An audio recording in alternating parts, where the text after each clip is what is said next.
funny. Well, I don't give a damn Yeah. anymore. I don't. It's great. Yeah. It's great. And now we're recording Earnestly podcast here on a Monday, post NFL draft with the guys, Kyle Nash, Big Jim, James Nies. You see, finally remembered to introduce the Yes. celebrity last. That is well, what. it only Dude. took how many years, but it's he's finally gotten it. By the way, I want Jim, I want to say I like your background, but I can't admit that. I like it, but I don't. You like know you what I mean. You like the lighting. Let's put it that way. You I like like- the lighting. You don't I like necessarily no, like the score. I like the effort. There we go. Yeah, it's blue. What do you care? Well, I'm a Pats fan, right? So technically, Right, blue Patriots are is blue. Need a Giants little are bit more blue. red is what he's asking. You know what else is blue? So before we start this podcast, so it's Kyle sits down. I tease Kyle. There we go. That's more like it, right? Yeah, there's some red for you, hippie. There you go. We're all YouTubers here who wouldn't see. He's listening to podcasts who can't see what's going on here. Yeah. Big I'm Jim sorry has you're a not in cool- the 21st century yet, you big hippie. Anyways, please continue. Well, there are listeners of this podcast who don't watch the show. And you should.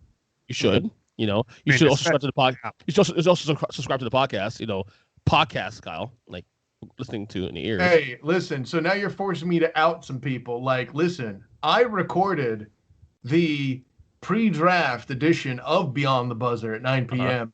2 weeks ago on Thursday, 9 Eastern. Okay, and I had recorded it and submitted it, but they didn't want it yet. So I don't want to hear your bullshit, EJ. Yeah. Well, I just like picking on you. It's easy. Oh wait, Kyle, hey, you having a good hair day?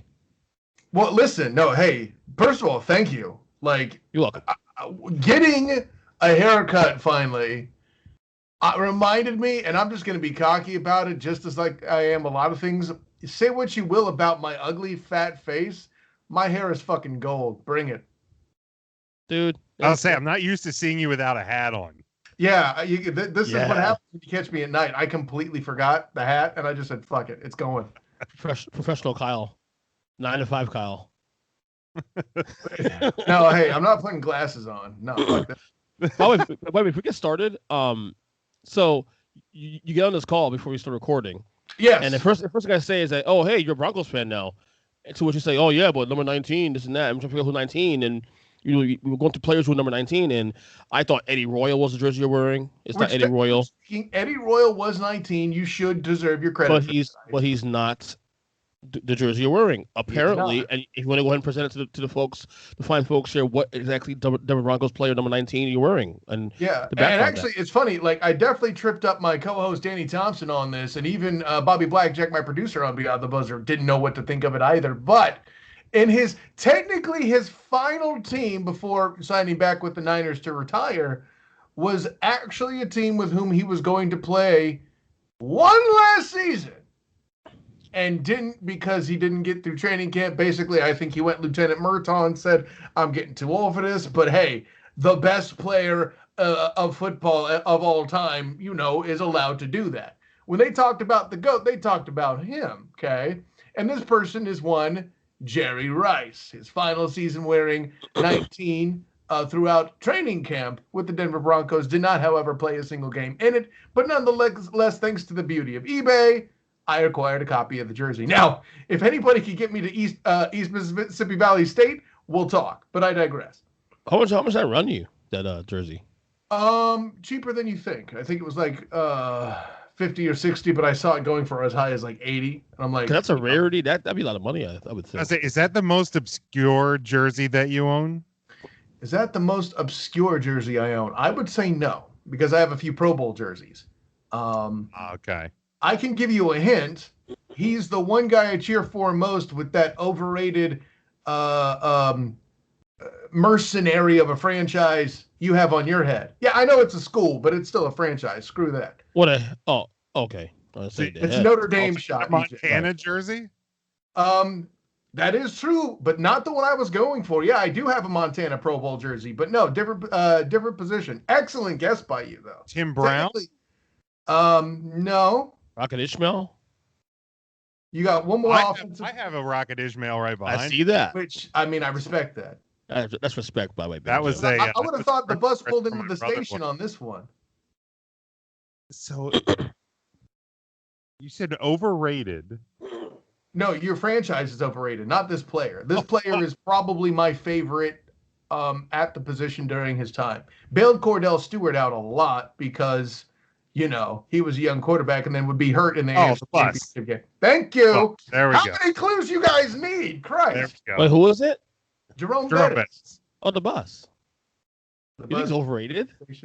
No, I thought you had said. I thought you had said overrated. No, you said not the for him. franchise No, overrated. your franchise is over. Gotcha. Although, again, I want this to go on the record here officially. As much as I give Jim a hard time about Notre Dame, I really don't despise him as much as my words do. He's just smiling at me, knowing I'm talking cash trash here. Fuck that. I hate Notre Dame. So, well, here's why you gotta like him this year. September, EJ. It's funny because like motherfucker.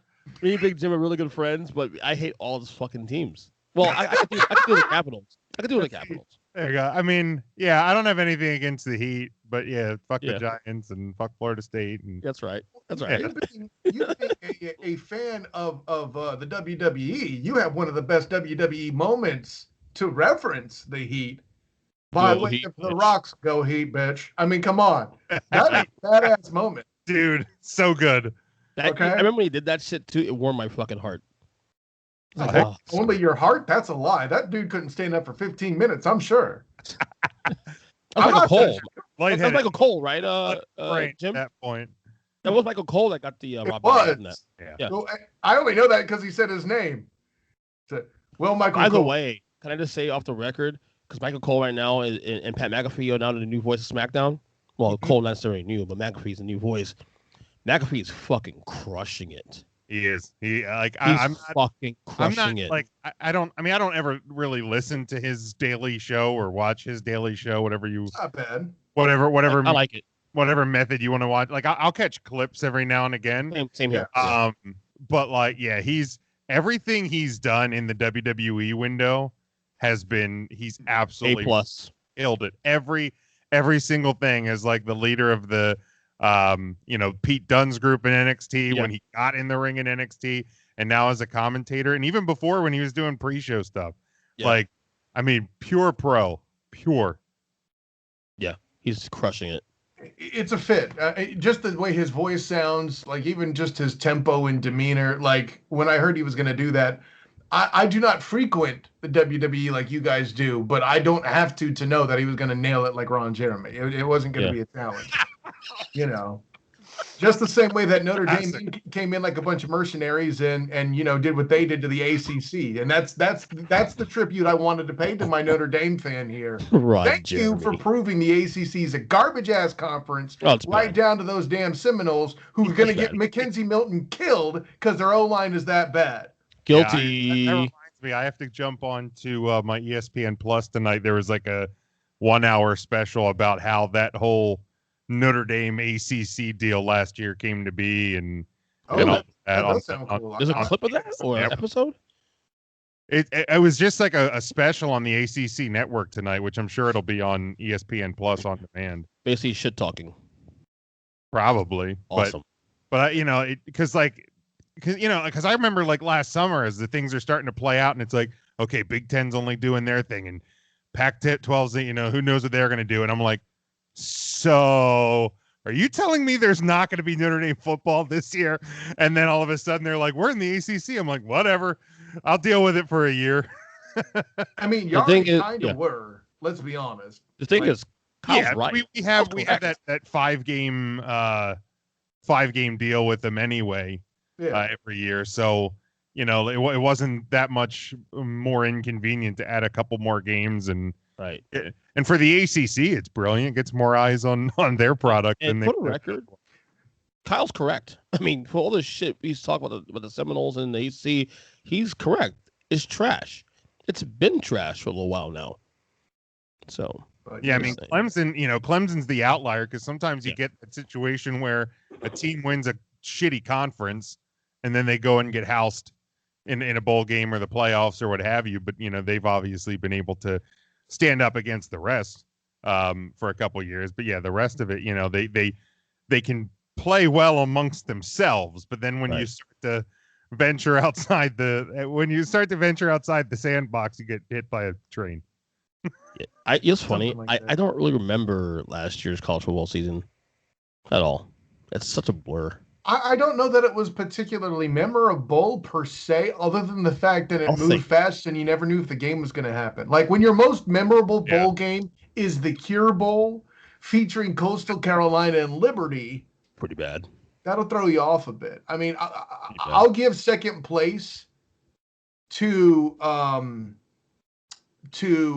what was it, Miami and Oklahoma State. That wasn't the Citrus Bowl. That was Camping World. And mostly that's because of the most epic mullet of history.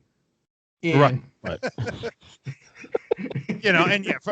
For me, obviously, the first Saturday in November will one that I'll remember for a long time. People can talk about how the fact Trevor Lawrence wasn't playing, but to me, still irrelevant. I mean, Notre Dame still had to do, something they hadn't done in decades. But sure. Yeah, I mean, that was the craziest part about last college football season is like when games are getting called off and, teams are making deals 2 weeks out when usually you see, I had to chuckle because I think it was last week or 2 weeks ago, Notre Dame announced a home and home with Indiana in 2031 and 2032. And I'm like, okay, that's adorable and all, but we saw last year that you can literally make games happen with 2 weeks notice. So I don't need to hear announcements that are literally when I'm going to be in my late 40s, okay? Yeah. I just don't. It means nothing to me at this point. Yeah, like I said, that whole year was a fucking blur, dude. It was easy for me to step away, too, because the Seminoles were trash. So very, very true. So then how have you ever watched a single minute of college football? They did make it interesting in South Bend, which gave me a sweat that I didn't need that day. What, the spread? Well, yeah. Well, I mean, yeah. Well, at one point it was closer. Yeah, they ended up beating the spread, but at one point in that game, it was. We did a podcast that same week, and I think the spread was 21. Something like that. Yeah, it was over 20. And your cocky ass was like, "Oh, they're gonna cover. They're gonna cover." I know. I was getting caught, and then they had to remind me that Notre Dame plays down to their opponents a lot sometimes, and give me a little air. Who's that team? That Boston College. That's right. Boston College. That's right. Ouch. Yeah. Did I ever tell you about the time? So, and I swear to God, we'll get to the current content.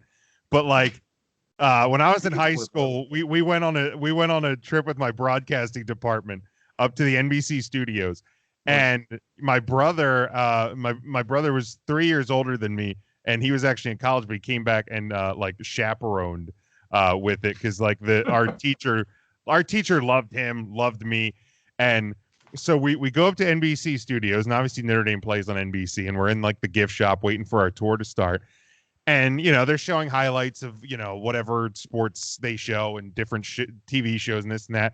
And then all of a sudden, Sean and I see this clip, and I'm like, they can't actually be showing and they showed in the highlight reel, they showed the Boston College, the 93? End of that game from 93. And we're like, you have all of this footage. You literally have footage from the week before when you beat the number one team in the country, and your dumbasses show exactly.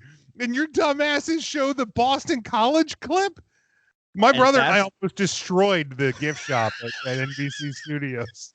And that's the game that got Florida State into the title game. Yes, it is. If that doesn't happen, Florida State and Charlie Ward don't have the 94 title. That's right. 93 title, excuse me. I'm still mad about it. Stay pressed, buddy. Still mad about it. Yes, the great Charlie Ward, who was such a great football player, he ended up being the sixth man in the NBA. Anyways. and again, the fucking fights in playoff games. That's right. Fucking playoff series. Anyway, speaking of college, we just had a draft. Now, I'm not interested in doing a fucking deep dive into each player that was drafted and what rounds, what teams did great. Let's just talk about the obvious shit. What stood out to you guys? See, I'm going to lead with this too because, you should already know what I'm going to say. If you paid any attention to my Niner Twitter fan. today, if you paid any attention to any of my shows, which EJ doesn't because he doesn't understand technology. Podcast. Um, Lack of podcast. we've been over this. You're old. You're silly. At this point, you're just a hater. I mean, go eat some crinkle fries for Christ's sake. Anyways. Oh no. Do you even eat, bro? Anyways, no. Steak fries. But for weeks, I've been trying to tell y'all fools that Mac Jones was a damn smokescreen. What can I say except you're welcome? Now, if you want to know my secret step-by-step plan of how exactly it was I found this out, I would encourage you to go to the 3pointconversion.com, the number 3, not the word 3, and read my article about it, where I put down the things that made me say, there is no way that John Lynch and Kyle Shanahan would be a party to drafting Mac Jones, especially after moving up to number 3 the way they did. And just watching that come to fruition was fantastic for me. Also, as a side note, as somebody who covers UCF football, the UCF, as little credit as they get, but being better than most ACC teams out there, not named Clemson, had the most draftees in their current history in a draft. So, yeah. And oh, by the way, there's Gus Malzahn getting transfers left, right, and everything upgrading, and it's going to be very interesting to see upcoming. But that, if you're looking for teams that you think did pretty well, I know Miami Dolphin fans are bitching about things because that's what Miami Dolphin fans do. They are. I kind of like their draft. I don't know so much about after the first round, but I was a little shocked to see the Detroit Lions with Dan Campbell making a very competent first round Campbell. pick. Penei Sewell. What's that? Man Campbell. I see what you did there. Yeah. Just don't bite my kneecaps. And yeah, there was. I don't feel like anybody had a colossally horrible draft, other than maybe the Colts. I loved Parsons with the pick with the Cowboys.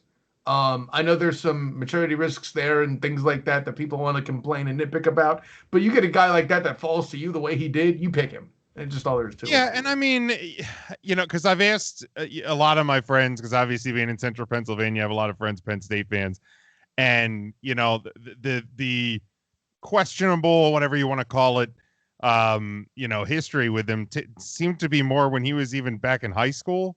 Yeah, like, I don't. Exactly. So he went through his time at Penn State, seemed to be a pretty good leader there, and was a pretty standout player at his time, in a position at that university that is, obviously always highlighted. So I'm not overly concerned. And I think, over the last couple of years, the Cowboys have brought in some people with questionable disciplinary issues over the last 5-10 years. And I think they've done a really, really pretty decent job. What was his name? Was it Greg? Was it Lloyd? Greg Lloyd. Greg Lloyd. Was Randy Gregory also too? Another one. But like Gregory didn't have any issues in Dallas. Yeah. I mean, they got control of Dez. So I think they've created a culture in Dallas, regardless of what a lot of people want you to believe, that kind of can handle things and handle people and keep guys in check. And I think.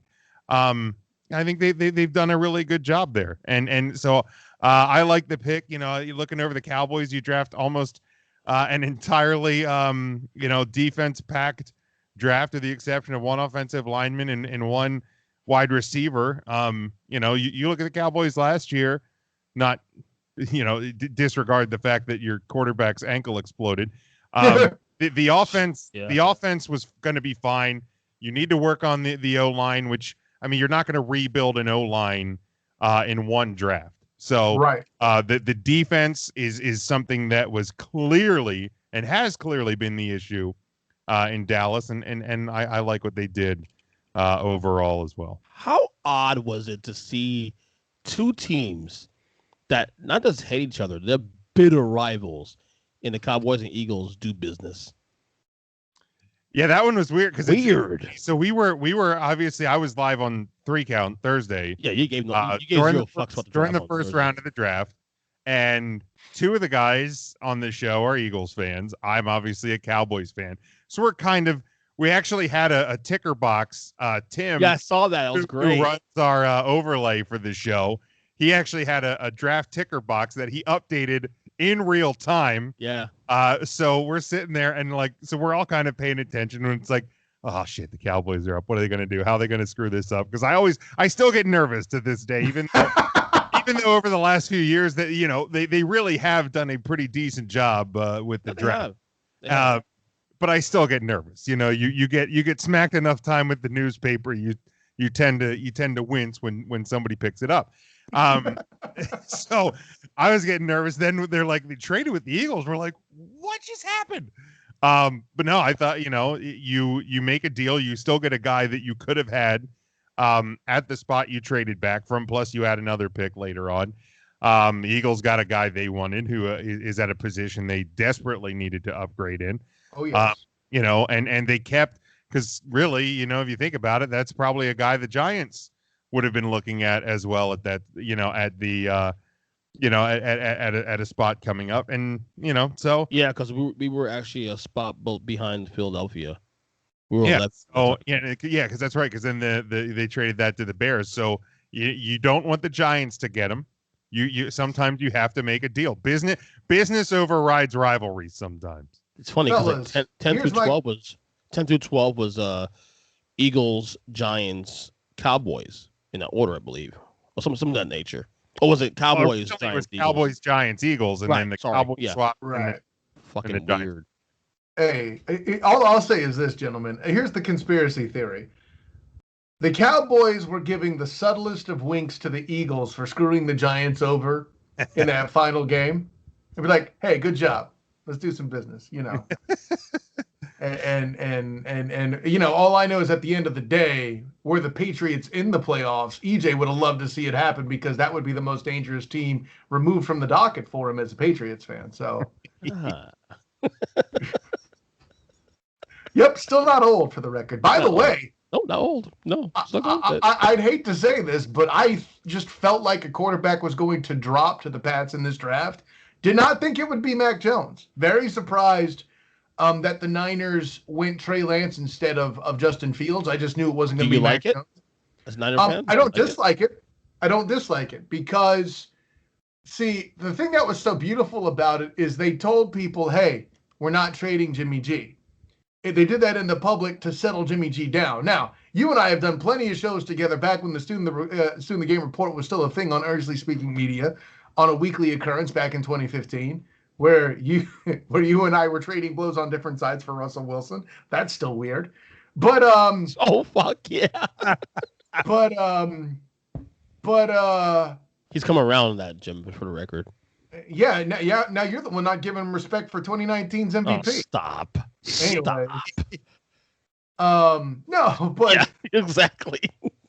I didn't even bring up 2017. I'm just saying. We're still doing that, dude. Look, I thought we settled that already. Yeah, I'm right and you're wrong. Next, moving on. You walked right into that. What, in fact, did you think was going to happen? The never-ending fucking banter here. It's fine. I'm just sitting here on my popcorn. Yeah. Oh, is there still some left?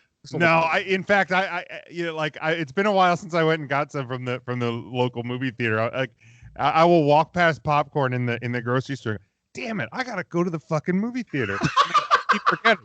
So one of the days this week, I'm gonna make it out there, and I'm gonna have my big ass. You guys will get a picture and a text. I'll have my big ass bag of popcorn. I love that picture and text. Yeah, it still amazes me. It's so good, and my whole upstairs will smell like movie theater popcorn for a few days while the bag's still fresh and just newly popped. Oh, it's amazing. I'm gonna file that under not an issue.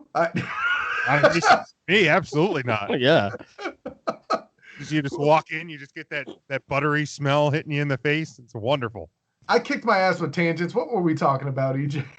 Oh no, we kind of wasn't it? Were we talking about the Niners? Yes, thank you. I was very surprised the Niners didn't take Fields, but it worked out nicely because they were able to say publicly, for Jimmy G's sake, hey, we're not moving off you. Now, you and I have heard plenty of franchises say, yeah, you're our guy, and then unceremoniously kick him out the door by the end of the offseason. Happens for coaches too, right, Jason Garrett? Anyways.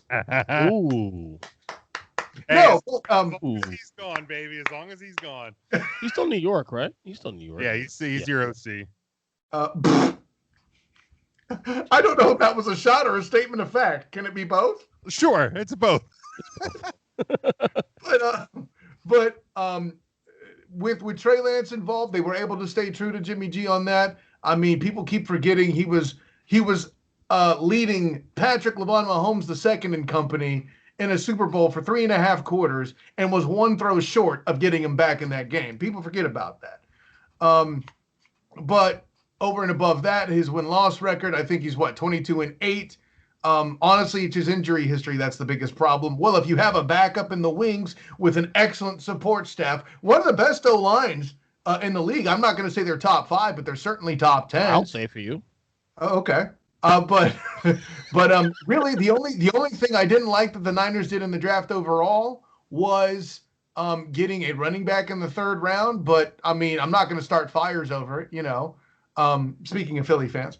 But the thing that I found most surprising and I really enjoyed in the 1st round over everything else is the Bears, as much as I love to make fun of them, putting John Lynch on the map as a GM with that Trubisky trade. I loved what they did to go and get Justin Fields. And Justin Fields has the upside high enough, granted the bar is low, to be literally the best quarterback in Chicago Bears history. Well, no, the bar is set low, first off, but yeah, you're right. Did you not say bar set low? That was the lead. Shout out to G Steelio, of course. What's up, buddy? Real quick, though. Explain to me why Justin Fields' stock dropped. I'm speculating, but it's the paralysis by analysis, right? People watched bowl games and made too many. I shouldn't say past tense. People watch bowl games and make too many assumptions, decisions based on it anyway. Then it's magnified by the fact that you had so much less football. Then you were like, everyone who was in the community was starved for damn football because so many people thought it wasn't going to happen. Indiana was good, for Christ's sake. That's how crazy things got, okay? I know that, yeah. So to see Justin Fields and company compete with teams like Indiana and struggle, Northwestern and struggle, the fact that their conference really wasn't as good as it normally is and could be, and they still struggled, air quotes, that, I think, is what hurt him more than anything else. Same way that Zach Wilson, nobody's talking about it, but Zach Wilson got a butt ton of stock from that bowl game where they crushed UCF with basically all their starters missing on defense. And stop to forget about the fact that he hasn't beaten a team that's ranked or a real threat. Even Coastal Carolina beat him. Not that I'm saying Coastal Carolina was a bad team, but... No, but, I mean, everybody got wrapped up into... the Chanticleers and the story and them doing WWE celebration in the locker room to forget that they're not in a normal year, that they're probably not a top 15, top 12 team. Certainly not. And if there's a whiff, so to speak, like I don't know that I don't know what Zach Wilson is, but like to me that felt like a quote unquote typical Jets pick. Yes, it did. Like there were so many better options at the quarterback position, and I think they made a mistake there. They're stupid. That is stupid. The Jets are stupid. Can we just call it a day? They're fucking stupid. Like everybody wants to look at the Browns, and like when we were talking about teams that like had what I thought were pretty damn good drafts. This ain't the same old Browns that we've loved to take shots at for years and years and years. Like, will it turn into them being a Super Bowl contender this year? I don't know. I still have mixed feelings.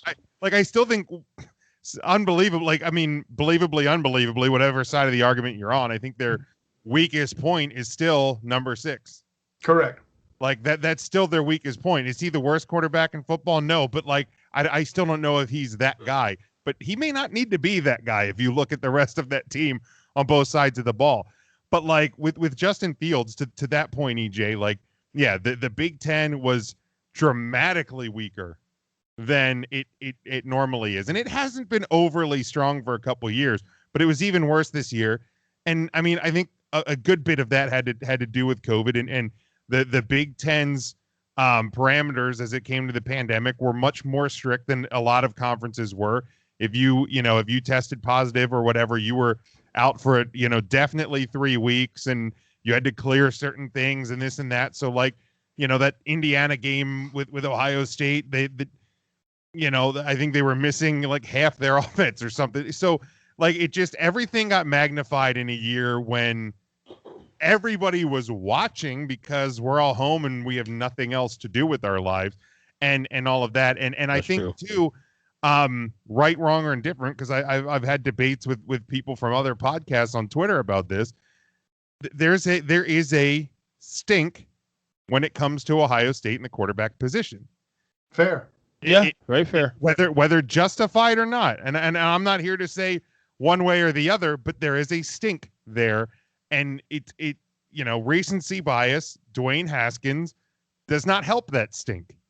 And so I think there's a bit of an issue there, which may have caused Fields to dip a little bit as well. Well, I'm going to challenge this, Jim. If it just happened, but it's the top of a heap of trash that's been occurring to accrue that stink, I don't think it's fair to call that recency bias. That's called the continuation of a trend.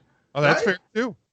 And I mean, it just depends if you're in the camp of there's a justified stink to Ohio State in the quarterback position or not. If you are on that, if you're in that group, then yeah, it's the continuation. If you are an outlier and you say that the perceived stink isn't fair, then you look at the recency bias and what happened with the Washington football team and how I don't necessarily want to say set them back. They just won the division and whatnot, but that was a guy that they had high hopes for, and now they have to reset at that position because he's not the answer. Alex Smith is gone. Now what? Wait, you don't think Heineken's the answer? Heineken? Hey, it's not the answer for beer, and it's not the answer for the Washington football team. there's worse options for beer, just like there's worse options at quarterback. Right. But there's also better options, and that's the thing. Fair. What schools have that issue? Like historically bad NFL quarterbacks that had good in college? USC, LSU, we said Ohio State. I hope Florida. Joe Burrow breaks that, by the way. I want the record to show. Like, Florida. Too, but I mean, and they have done a pretty decent job, despite what some may want to believe that they have done work outside of the draft at the offensive line positions. Right. Florida's another one too. I think Florida's a good call. I don't necessarily want to say that there's a definite stink with Notre Dame, but like there hasn't been a great Notre Dame quarterback to come out. It's been quite a while, long time. Like I mean, Brady Quinn. He fell in the draft and was nothing. I'm still waiting for Mel Kiper to retire because he declared that if Jimmy Clausen isn't a success in the NFL, that he's retired. Yeah, that was. Which Jimmy Clausen wasn't a success at Notre Dame, so why would he be a success in the NFL? Exactly. He actually stopped Steve Smith from taking a shot at breaking Jerry Rice's record for 1,000-yard consecutive seasons. The one year he didn't do it was when Jimmy Clausen commanded the helm after Jake Delhomme just before one Cam Newton came aboard. Yeah, correct. That's right. Yeah, Jimmy Clausen. What a name. I mean, yeah, there hasn't been a good Notre Dame quarterback to play in the NFL since Montana. So yeah. Jim, are you trying to say any NFL franchise that had Clausen found themselves in a bit of a pickle? Oh, well played, sir. That was good. I have to admit, I'm plagiarizing myself. I totally wrote that in an article like 9 or 10 years ago. That's fine. Can you actually plagiarize yourself? I don't think you can. You borrowed it. Just borrowed it. It's from the archives. It is your own words. It's from the archives. You also credited them as well, so I think you're safe. Yeah, that's it. We're good. Yeah, I was really hoping that Kyle Pitts fell to the Dolphins. I didn't. It wouldn't have happened. Yeah, it wouldn't have happened, DJ, because I don't think. Now, granted, at the time I thought I could be wrong because I've also come to find out that Joe Burrow actually campaigned for his previous receiver to be drafted. I didn't think he would have gotten past Cincinnati.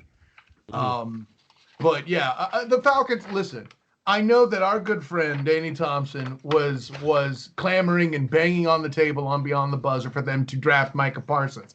That just wasn't going to happen. Whether right or not, he just wasn't, seen worthy of a number 4 pick. But so they instead had the opportunity to get a generational line pick or a generational receiver, and we're talking in the press about moving Julio Jones. What the bleep did you think was going to happen? That's why I was saying the Dolphins should stay number 3 because Pitts is special. Like I look at that kid, I see like the next Gronk type who can change the entire offense by his presence because how big he is and his wingspan and all that. I was looking back in hindsight, they should have stayed at 3. You're not wrong in the context of this draft, but if Tua tanks and you suck, thanks to the 49ers, have another first-round pick coming to you to help out whoever it is you draft then. And oh, by the way, gentlemen, don't forget, you may not care about the 3rd-round pick that same year, but the year following in 23, they also have a first-round pick as well. Gentlemen, don't be that guy. Don't be like whiny, bitchy Miami Dolphin fan who keeps forgetting you didn't mortgage your future for anybody, but your future is in better care than the president from 24 who's in the Allstate commercials. Okay, that's all I'm trying to tell you, fellas. Are you in good hands? Are you in good hands? Yes, you got 2 first-round draft picks. The only thing I'm happy about with Kyle Pitts is that, and I don't think he would have ever actually gotten to that number 10 spot. No way. But I'm thankful that he didn't, because regardless of how good he is, that is not what the Cowboys needed to do with their number 1 pick. And that screamed Jerry Jones. Like, I mean, whether it's Jarwin or the second tight end that with the Cowboys is slipping my mind. They're not as good as Pitts, and I'm not going to say that it wouldn't have been an upgrade at the position. But when you're looking at the broad picture for the Dallas Cowboys, tight end isn't high on your list right now. But he's special. That's the thing. He's I'm not denying that. I'm absolutely not denying that. But you have a lot of special guys already on your offense. You have a lot of playmakers on your offense already. Do you though? I mean, Gallup can spread the field. Gallup was good. I like Gallup. I like Michael Gallup. I do like him. If Zeke ever figures out how to run like he did before he got signed again, and then Dak Prescott, if you give him time, is going to make that offense work. I think what it is for me though. You don't need Pitts right now. No, right. But I think what it is for me, when I saw Kyle Pitts, I'm thinking this could be one of the 3 best tight ends in history of the game. I'm looking at him like in a Tony Gonzalez or a Gronk or something of that ilk. Like, I'm looking at him as a guy that changes an offense in the way Gronk did for Brady, for those years in New England.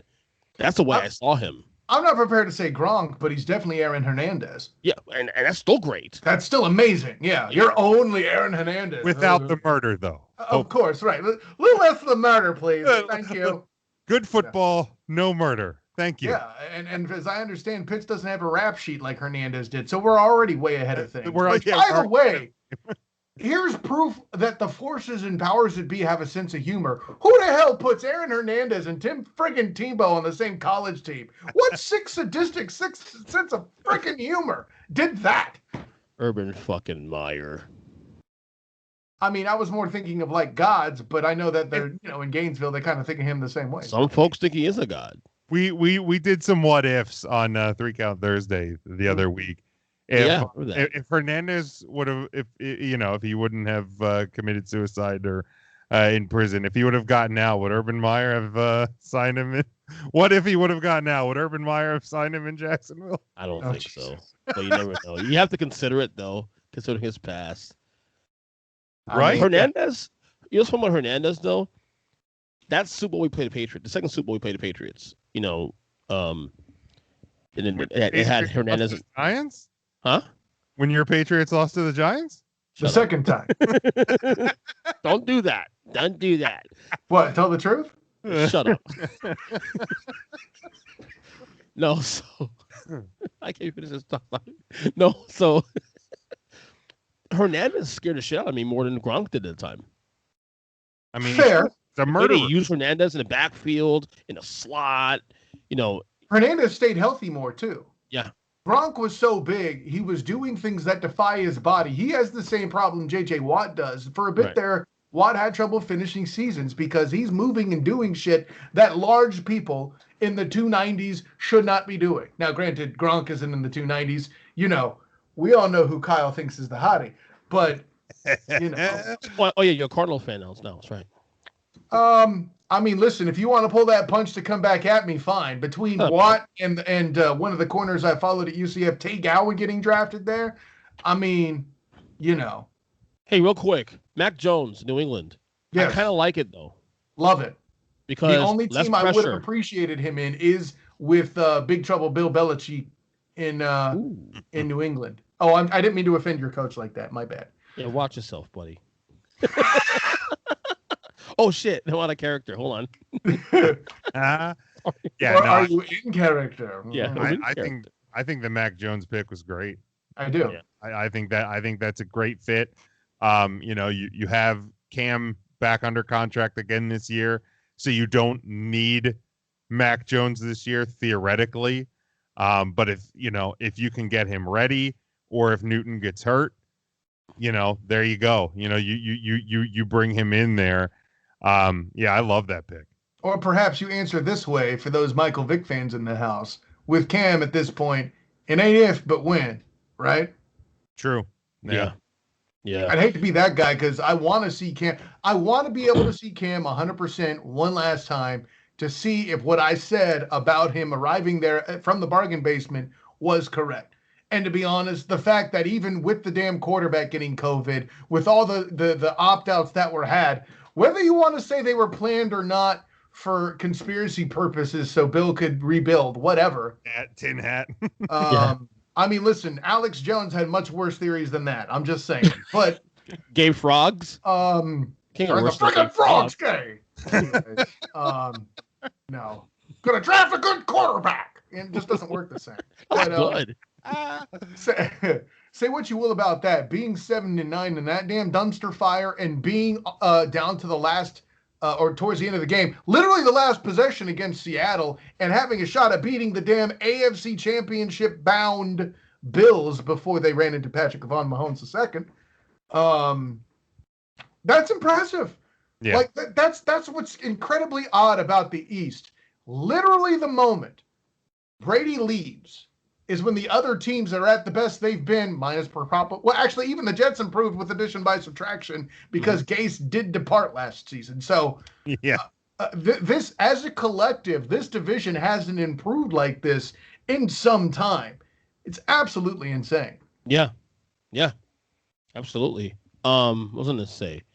Oh yeah, so we haven't done a podcast probably since Super Bowl, right? Since the I think so. That's right. So I just realized we're gonna be having the 17-game season starting this year, so no more 8-8s. That's gonna be fucking weird. I completely dislike it.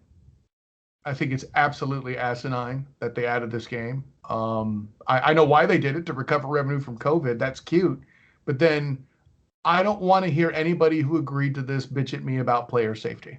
Yep, totally agree with you. Well, I mean, let's be honest. Whether it's the NFL, NHL, whatever, the notion of these player safety committees and protection and all, it's all a smokescreen and bullshit. Like because it's not. It's never there. And like my wife and I were just talking about this the other day. Even when it comes down to punishment for illegal hits and things like that in both hockey and football, it's slap on the wrists. It's fines that are literally pocket change for these players. If they actually wanted to take some of those hits out of games and out of these sports, they would actually start hitting people with significant penalties. And instead of putting numbers on fines, you would put percentages. So if it is a star player who is making more than a rookie, it is going, the percentage wise, it is gonna hit, the star player harder than it's gonna hit the rookie, and things like that, and actually dole out suspensions that have length of time for repeat offenders. And in a lot of cases, you don't necessarily have that. So yeah, the players, just call it what it is. Yeah, you want to make up money. You lost a shitload of money because most of your buildings were empty. Some of them had minimal people in them last year, and you want to make that up. Just be honest about it. I would push back on a little bit, Jim. While there are elements of bullshit in play, sure. It's first of all, there's 2 points to that. One, it's actually somewhere in the middle. I'm not saying that the NFL is by any means a magnanimous organization by any stretch of the imagination. And also, they're not the only ones culpable. The NFLPA on the regular basis sell out their retired players down the river all the time in the name of them getting money now. Why does Mike Ditka back in the day have to beg for his fellow retired players? Because the NFLPA did, in fact, not take care of them. And I don't, maybe it could be like, well, you should have campaigned that for the time. Yeah, but back then they actually really didn't know the results at that point, okay, right. Back in Ditka's day. But over and above that, and I wrote an article about this years ago, I'd love to reference it for you, but the person who administers that site couldn't handle it, didn't pay enough attention to it, didn't operate it correctly, so now it's burned. There's at least 2 people on this panel who probably know who I'm talking about.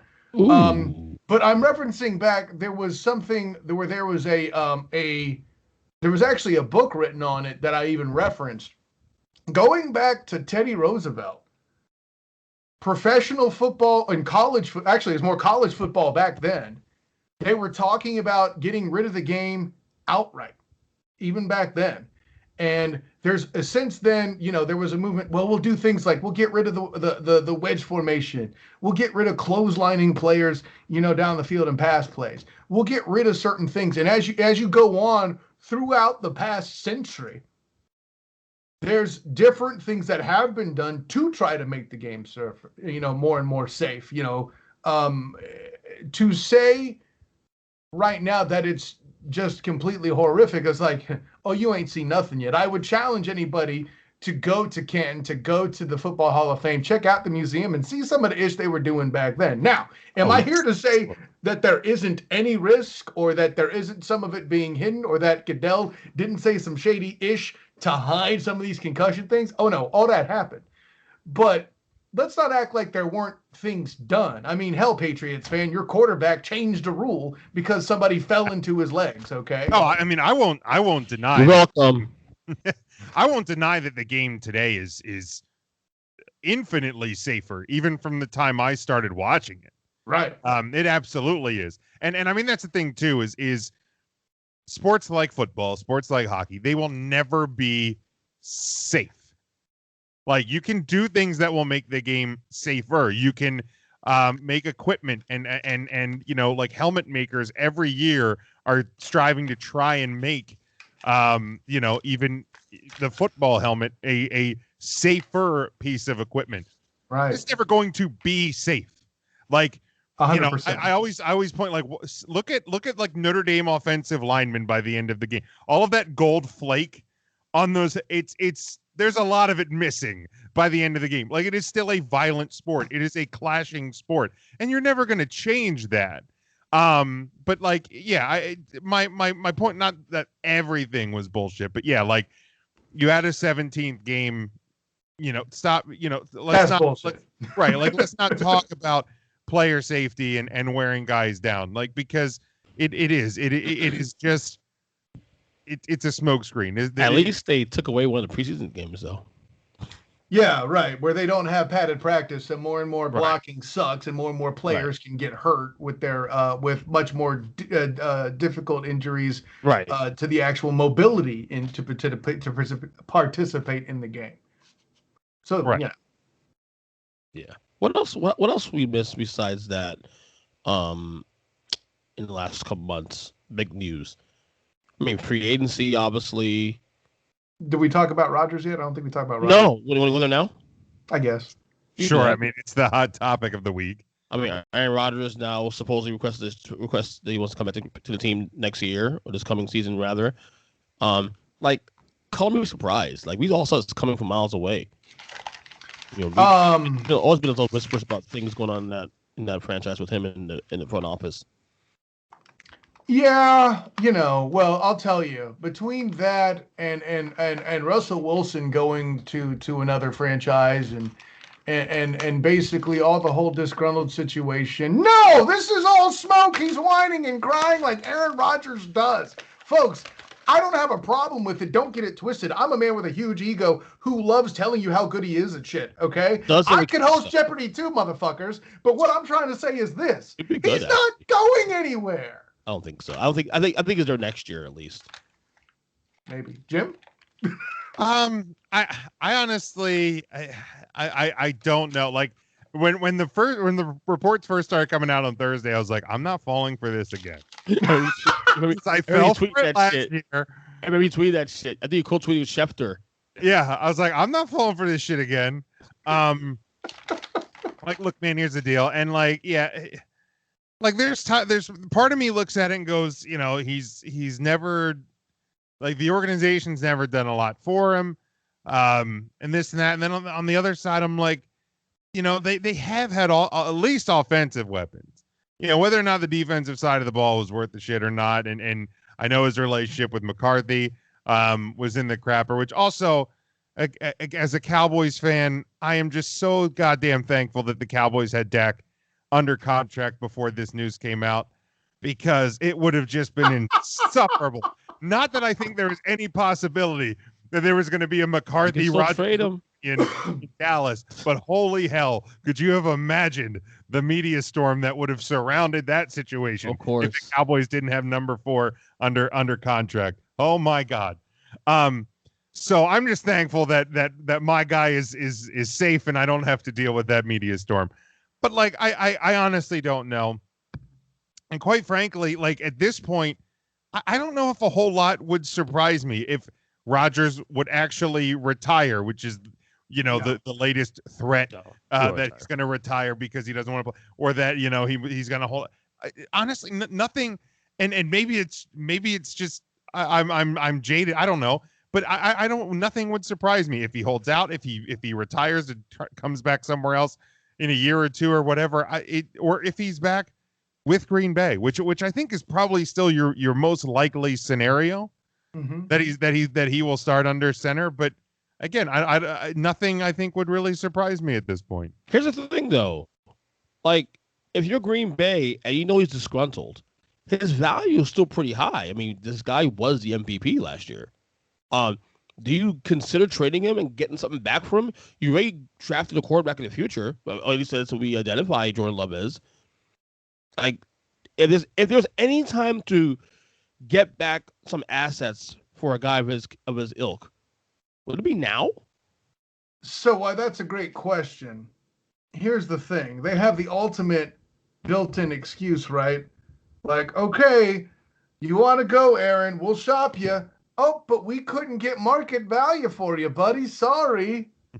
No one is going to give away the farm that would be necessary to acquire one Aaron Charles Rodgers. There's going to be one team out there that would do it. Well, the team that would have done it had already, in fact, shipped 2 picks to Miami to move up to number 3. Right. God, I would love it. I could think of 2 more teams that would do it off the top of my head. Okay, well, it's not New England. Maybe Denver? No. I'll say I feel like Denver. Yeah, they were rumored already. They were rumored last week. Feels like it would be the hot spot. But do they have what the Packers would want in return to get him? They want draft picks. Draft picks and an aging Twilight. Oh my gosh, I forgot the name of the linebacker with the glasses. Von Miller? Yes, thank you. I mean, if I'm the Broncos, I'm probably taking that call. The 2 teams I was thinking about was Washington football team, not Redskins. No, Schneider does not have a history of making those moves. That's true, but I mean, you do more. You do have Riverboat Ron, and I don't know how if Ron has any sway and power in the ear of Dan Snyder or not. If he does, that's a possibility. And they got a defense there too. So I mean, you ain't kidding. Yeah, and then you have maybe Oakland or Las Vegas rather. What did they have left after? Like, I mean, if they had the assets, listen, I see what you mean based on the Khalil Mack deal, but I think the limitation there is less material and more draft cap or cap space, right? Because with the Niners, say what you will about Garoppolo, $27 million for a quarterback, not necessarily a horrible price tag for a single season. Nope. And now, granted, would they trade Derek Carr with that? Sure, I think they would, but they have a lot of other things going on with their books as well. I don't know. I'm not fresh on their books. I'd have to look. But that would be my worry with that particular. But a guy Aaron Rodgers' ilk, though, is worth, shifting your franchise a little bit for 2-3 years. Well, hell, can you imagine Aaron Charles Rodgers being the headliner to open the black hole in Vegas? Holy bejesus. Mm-hmm. Yeah, that would definitely get the headlines. That would definitely get attention for sure. As it bloody should. Yeah, 100%. I mean, if he doesn't play in Denver in Green Bay next year, if he is somewhere else, I mean, that's a headline in and of itself. Fair. I mean, it's people can argue about where Rodgers sits all time and all of this, and if he's as good as people want to make him out to be or not. Those are arguments that some people will want to make, right, wrong, indifferent, whatever. That's not what this conversation is. But if that guy leaves that organization and ends up somewhere else to finish out his career, when he's coming off, seasons where he's still great, then yeah, that's a headline. That's an opening week headline that you wouldn't have seen coming, I think, 4 months ago. I mean, a debate. He is now, before Patrick Mahomes came into the league, the most talented quarterback I ever seen play football in discussion. Mm-hmm. I mean, that's not even an argument to me. Oh, I mean, again, but there I have seen, again, right, wrong, or indifferent. There are people who think that he is overrated, or and this, people or are that. idiots. Sure, but I'm saying there are people out there that will at least attempt to make that argument. So that's my point. Is like no matter what side of correct you're on, we'll even go with you, Pete. Air quotes. Those same people probably ferment wrestling Twitter too. So come on. Hey, listen. I mean, I don't want to throw a bunch of likes on a crazy comment or anything like that. But what I'm going to do is say that even the haters, the ones that claim that Aaron Charles Rodgers is overrated, won't put him below 5th overall among NFL QBs. That's a fact. Okay. And over above that, I do have to give credit to our good friend Antoine V. Staley for suggesting the Raiders himself, because he had mentioned Mike Mayock should make a call to acquire Rodgers, and I informed him that he misspelled John Lynch. So, well, John Lynch should have given him a call. But that ship has sailed, my good friend. I don't know. Maybe they're going to pull in a third quarterback. I don't think so. You really think Aaron Charles? I don't know. Trey Lance. See, here's the thing. Aaron Charles Rodgers, the mere presence of Trey Lance in a situation like that would be in his craw. I think you're underestimating the ego in play here. And again, I'm not saying it's bad. I'm just saying it's a fact. And this isn't just me speculating and seeing things. Other teammates have thrown him under the bus for this, right? Well, the guy's an egomaniac. There's no debate about it. Hell, his family has thrown him under the bus. Right. I mean, it's. I think that's part of the reason why, and I mean, not that Mike McCarthy is probably the easiest guy to get along with. He seems a little bit out there, but if you have that personality with Rodgers, it ain't gonna work for a long time. And now you have a guy who, he wants everything, and to his credit and his talent level, whatever, maybe he deserves everything. But, you're sitting there and they draft a guy first round. You don't draft a guy first round. Oh, no, Jordan Love was stupid. Yeah. Yeah. Like, whether it was a smart pick or not, you draft a guy first round. You're not doing that as a value, but you're doing that in hopes that he's going to be your next guy. You're setting yourself up, theoretically speaking, for the future. Rodgers was the right move, actually. He was the writing on the wall with Brett Favre. Which, by the way, was the right move given the injuries that Rodgers have had the last couple of seasons.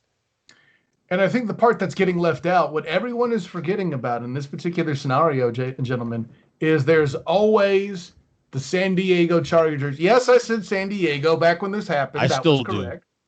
On purpose, also. Yeah, you're a basketball fan. What do you know? But this is true. Go Heat, man. You also still called them the Redskins till about 13 minutes ago. So what?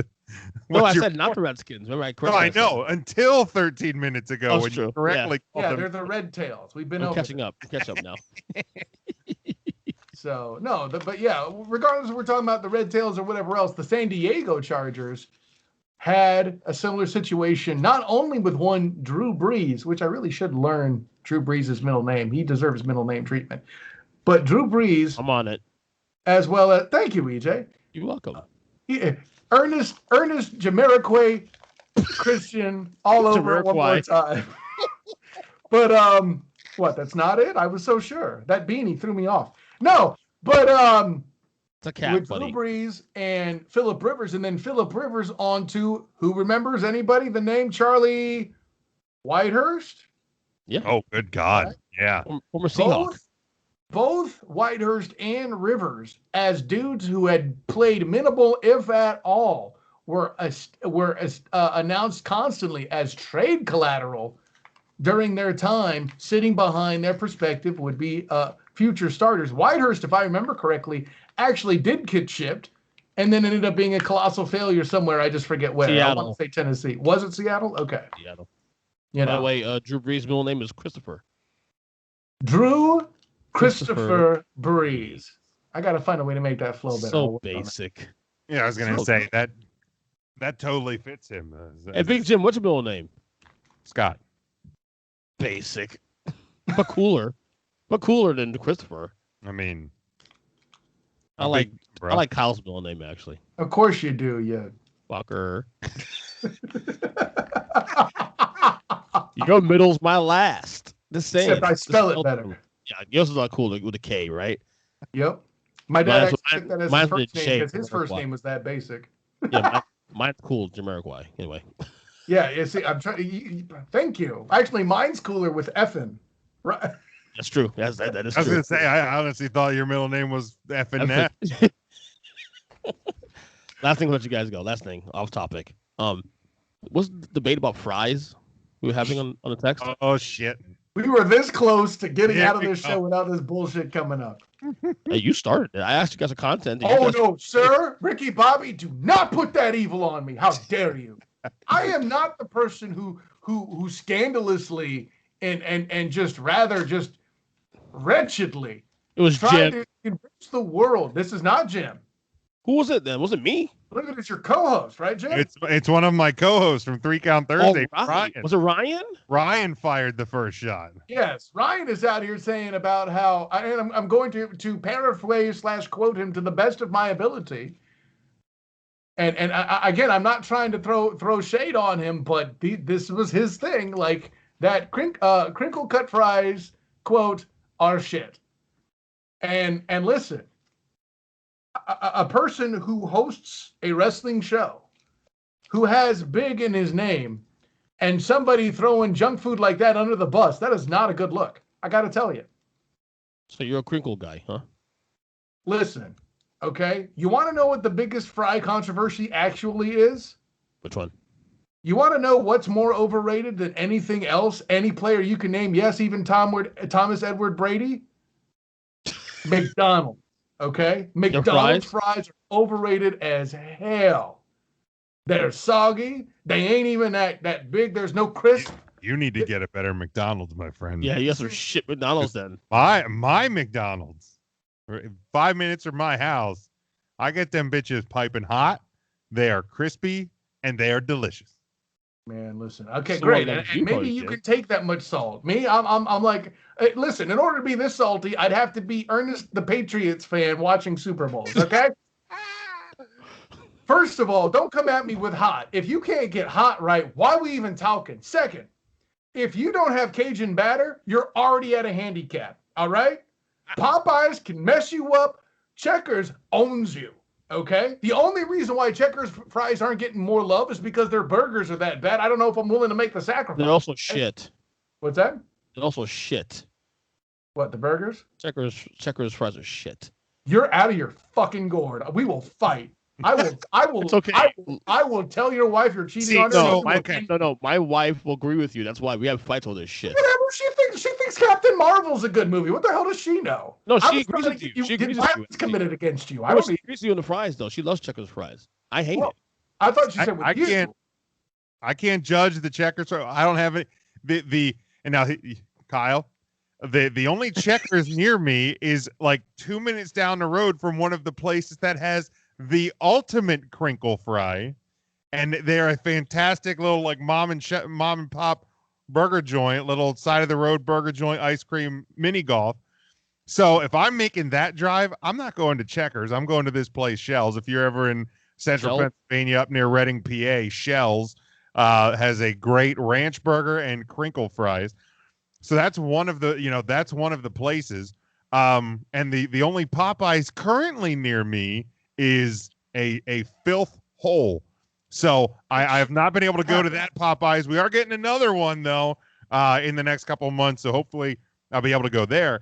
And then the other one, shout out to my local watering hole. There's a place called the Toy Soldier here in downtown Lidditz, Pennsylvania, that has phenomenal crinkle fries. And I said I found my third place. Arby's new crinkle fries are banging, man. I had them last week. They came out. They had crinkle fries? Hot. They do now. I don't know if they're a limited time thing. I'm not an Arby's guy. That's why my wife is. Their curly fries are already fantastic. They still have the curlies, which are fantastic. And yes, obviously, gentlemen, I did get both. I'm mad. Like you don't go to Arby's fat right curlies. Do you even eat, bro? Me? Yeah, you. Fuck yeah! You kidding me? Look at my face. Oh really? Are you 326? Get off me, bitch. Okay. But I got Yes, their 5 though. Come on. fries. I got them home and they were still hot and still crispy. They were fantastic. So first of all, if I ever do make it to PA, Jim, first I do intend to visit you. And if she has time, your lovely wife, and we'll have the good time. But the taste test, side by side, must occur, and that is content, bitches. That's all I'm saying. Yes. That's a YouTube video waiting to happen. Oh my god. But over and above that, again, you cite Arby's Curly's fries, which already have some sort of batter love thing going on there anyway. They're just great. But with crinkle cuts, see, this is where Ryan is short-sighted. Now there are some places that are serving crinkle cuts, but they're not like they're putting them in a microwave. Obviously, this doesn't count. Right. I eat, bro. I know there's a difference. Okay. Microwave. Yeah, exactly. Ugh. No, like if you go to like a bowling alley snack bar or something like that, they'll throw some fries in the microwave. Ugh. Yeah. And they'll be crinkle cut, which I apparently need my now, crinkle Of course, crunch. eat them. I need it snapping. I need it snapping with. Yeah, I man. need Give it me a crunchy. crisp. Come on now. yeah, which means I have no idea how you eat McDonald's fries. Which, by the way, even the bigger posers than McDonald's is Burger King. Let's be clear on that. With the Okay. fries. Look, Yes. if you're going to Burger King and you're not Okay. getting onion rings, don't talk to me. So let me. Okay, that's a good answer. Okay, I so can let do me that, say Jim. this real quick with Burger King. Burger King's fries used to be shit. It's better than it used to be. Okay, that. great. And Not great. at some Well, point, here's the the Browns- thing. The only good Burger Burger King fry is the one that falls into your onion ring container. It's the bonus fry in the onion ring container. Those are good. he's- What do you he's guys think about 100 steak fries? You guys okay with steak fries? Steak fries are great. I love Steak steak fries- I'm not the biggest steak fry guy, but because the problem is with steak fries is they can go wrong a lot easier Fair, because of the size. fair. If you get them right, then I'm fine with them. But too many places they're cold or the potatoes hard, like it wasn't cooked enough or something. That's where you have the problem. But if they're cooked properly, they're crisp, they're hot, I'm Right. fine. And you'll get those fries also too. Like, well, it's crispy on the outside, and you eat it, it's like really soft on the inside. I don't like that. Get at it. Throw the shit away. That's what happened to Get it McDonald's. out of here. So see, I snuck that one in there. So But wrong. yeah, no, steak fries. Steak fries are the reason I order steak sauce in such restaurants. Like I specifically Really? tell the server, listen, this isn't going on the piece of meat you're about to put out here. I mean, no offense to the chef. I want no one trying to choke me later. This is for the steak fries. Okay, let's be clear. And like some of them actually appreciate that. It's like, well, thanks for letting me know, because like I don't want them thinking I'm some yokel and treating me such as in my service. Okay, like So let me do this real quick. So scale of 1 to 10, 10 being great, 1 being awful. Obviously, I'm gonna run down a list of places that you guys probably may or may have not eaten at. Okay. Wise, you tell me what they rate for you. Chick-fil-A waffle fries. 7. I'd go 6.5, 7. I go 7 too, maybe close to 7.5. But those are ones that you like have to eat them while you're pulling out of the drive-through lane. Yeah. Yeah. If you give them any sort of eat those. time, dead. McDonald's too. McDonald's 10 minutes or less. What happens, because the closest Chick-fil-A to me, well, actually not even the closest one, but the one I will go to is about a half an hour away. So I bring them home and we throw them bitches in the toaster oven to crisp them back up and heat them up. Gentlemen, this is analysis, okay? This is what analysis looks like. You want to know why it's appropriate that he's a Cowboys fan? Because he just broke down motherfucking fries like Tony Romo. Carry on, EJ. I like that. Boom. There we go. McDonald's, obviously. I know Kyle hates it, but Kyle. 4. My McDonald's, 8. 8.5. You're out of your But board. I'm telling you, man, hot and crispy every time. In asterisk, 10 minutes or less. Yeah. Well, then if it's going to die on you that quick, you can't be a parent and eat McDonald's fries. Yeah, you could. Ain't worried about I don't have that problem. Good for you. No offense, Jim. There's a parent hack I use. So I don't buy a whole meal. I'll buy a little burger. I have either Logan, in this case, Logan will have meal, and he'll get his chicken nuggets at meal, but he won't eat all his fries. Within 10 minutes, he's like, well, fuck it. It's my fries now. So 10 minutes less. Nice. By the way, McNuggets, what is your go-to dipping sauce? Barbecue. Sweet and sour. Barbecue. Dude, my eyes have been open to the hot mustard. Really? Oh my God. I I was a sweet and sour guy, but a buddy of mine told me he always gets the hot mustard. My life has changed. That McDonald's hot mustard is where it's at. That feels cultural here, though. You guys are sweet and sour guys in white. I'm a barbecue guy in black. Hey, let's be clear. Hey, my wife, who is also white like me, she loves the barbecue sauce for your wife's it is amazing. a good barbecue sauce. I'm not gonna lie. No, the barbecue's fine. Like, and second, like, I'm dark as you, so I want to hear about me being white. Let's be clear. But that McDonald's sweet and sour, man. That's what she said. She said, "Damn, Kyle's dark." Like what? What about In-N-Out fries? You guys had that before? In-N-Out? I've never had In-N-Out. Never been In-N-Out. That's a West Coast anomaly for us, bro. West Coast still, yes. I'll give it an 8. 8. What about what's the other one? What's the other place that's known for the fries? Five Guys. Ooh. They're good. I'm there. You see, your dumbass put McDonald's at 8, and I'm gonna put Five Guys at 8. And so you're trying to tell me McDonald's is as good as Five Guys, which means you're out of your goddamn mind. Only for the first 10 minutes. I gave it a disclaimer. Stop it. I'll Then go. you guys I'll go a 7 with Five Guys. I go 6. A little overrated, This but they're Russian good. judge motherfucker giving them 6. Okay. What is this shit? They're good, but overrated. Stop it. Checkers. That's a 9, straight up. I've never had Checkers before. -3.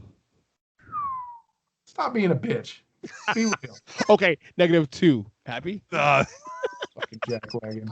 Yeah, you know what? Yeah, give them a negative. Send them to me. I'll put them shits in the toaster oven, just like Jim said, and I'll be happy. Damn sure happier than you. Your lame ass McDonald's fries. IHOP. Oh, stop it. Who gets fries at an IHOP? I'm fucking Are you a starving. communist? I got to be honest. I forgot they had them. I mean, I'm sure they do. I've never eaten anything but breakfast at an IHOP, and I've gone there at any hour of the day. Their burgers can be good. Yes. Their burgers can be good, but I get pancake on the side. What the fuck? It's called Playing in IHOP. bands many years and having to do gigs and being done like late nights. IHOP and Denny's are clutch for me. Why would I get fries when I can get hash browns? What the fuck, Clyde? That's what I'm saying, man. If I'm going, if it's dark and I'm at a place like an IHOP, I'm getting breakfast food. That's what's up. I love breakfast food. I'll eat breakfast. Like if you make me choose like a breakfast, lunch, or dinner as a food genre, I'm taking breakfast and best meal of the day. I love breakfast. We do Brenner in this house. Brenner. Oh yeah, we have breakfast for dinner almost every week. Really? The only reason my wife did not have a breakfast food-centric reception is because there's no way my in-laws from New Orleans would have been up in time. I'm just saying. That's funny. Last one, Wendy's. Severely underrated. The most underrated fry in the bunch. 7.5. I'm just going off of my local Wendy's. If they come out hot, I'll give them like an 8.5 because they are great. But most times they're usually a soft and cold 5. And see, that's fair. He's got a point when they come out cold because they can't do that. And that happens at my Wendy's. He's got a point. I'm 5-2 because, again, it's hit or miss. When it's good, it's good. When it's shit. You brought up Wendy's. Have you had, they currently have a jalapeno popper chicken sandwich. No, haven't tried it. I highly recommend you try this sandwich. You can get it with their grilled. You can get it with their traditional. I recommend it with the spicy chicken. When I got it at my Wendy's, I got it at my Wendy's, I'm not kidding you. This was one of the top 3 chicken sandwiches I've ever had in my life. Here's where I need your help, Jim. Yes. Because I have the Popeyes is about as far as the Wendy's.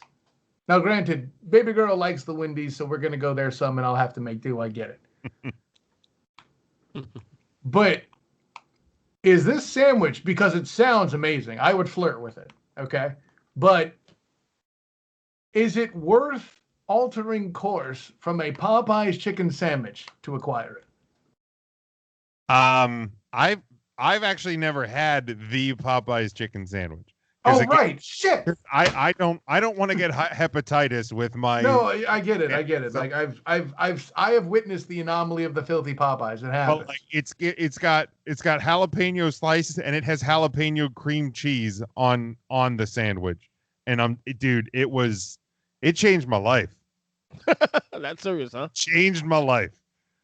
It was phenomenal. Like I saw a commercial for it and I went, I need to get this sandwich. And like, because like there's sometimes I'm like, I should probably try that. And I like the Burger King. They have a French toast breakfast sandwich right now. Right. I finally got around to trying it. It was pretty good. It wasn't life changing, but like I saw the commercial and I was like, this is a sandwich I need to try, and it was worth it and then some. Because I've been disappointed a lot, Jim, with stuff like that. Oh, I know, and so have I. And again, with any of these places, it's hit or miss because like I could go to mine, but now I've told a couple friends of mine and they've hit different Wendy's around here, and they have all had a similar experience. Really? Yeah. Okay. It's like I said, expectations are a bitch. I know it's tough because like I keep thinking I when Kill Bill first came out and I didn't see it in the theaters. And remember, this is a time when it took like months for movies to come out on DVD. Like all I kept hearing people, best movie ever, best movie ever, best movie ever. I see it and I go, okay, it was good. But like when you've been told best movie ever for like 4 months, it don't live up to that. You're basically Tony Khan.